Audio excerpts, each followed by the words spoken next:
focus now is energy, the state of and the fate of deregulation. My next guest advised California Governor Gray Davis during the state's energy crisis last summer. He is now consulting with the state of Texas. Joseph Fichera, he is CEO of Saber, a financial advisory firm.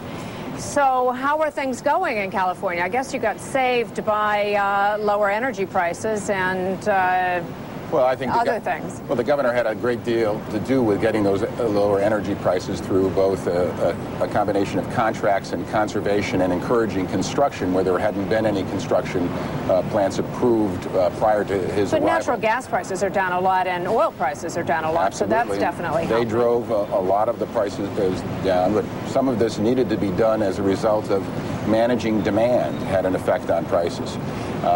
And I think what we had is a good government intervention at the initial stages to manage the crisis. We had some good fortune and certain prices coming down in the summer, not having as hot a summer as we had had a year before. But without the conservation plan, without the government intervention, the lights probably wouldn't have been stayed on.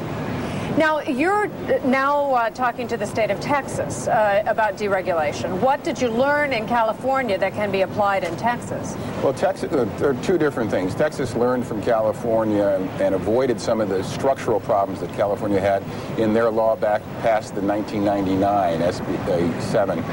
And they started with a pilot program, and full deregulation is going to start up in January of this year.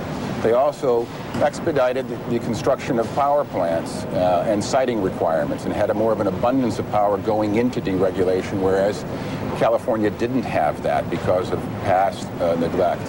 Well, and also California now is depending on Calpine, Dynergy, some of these companies that are having trouble on Wall Street to build plants for them, right? That is right. The state electric power fund that was created last year has contracted with a number of energy provider merchant generators.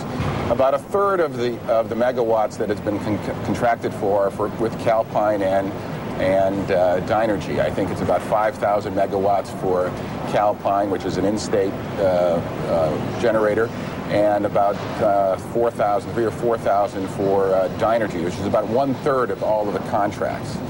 And there is a great deal of controversy about those contracts within the state. Some people want to just abrogate them, break them. I think there is going to be even more controversy going forward because Dynergy and Calpine will not want to have those contracts broken because they do want... They depend on the prices that they negotiated in order... And their earnings going forward. Right, right. The issue with deregulation is many of these companies on Wall Street had certain forecasts about earnings and about opening up markets. That, because of California, probably is not going to happen as rapidly, and therefore projections of earnings per share and everything are going to have to take into account. Good point. Thanks. Joseph Fichera of Saber Partners. Thanks for joining us.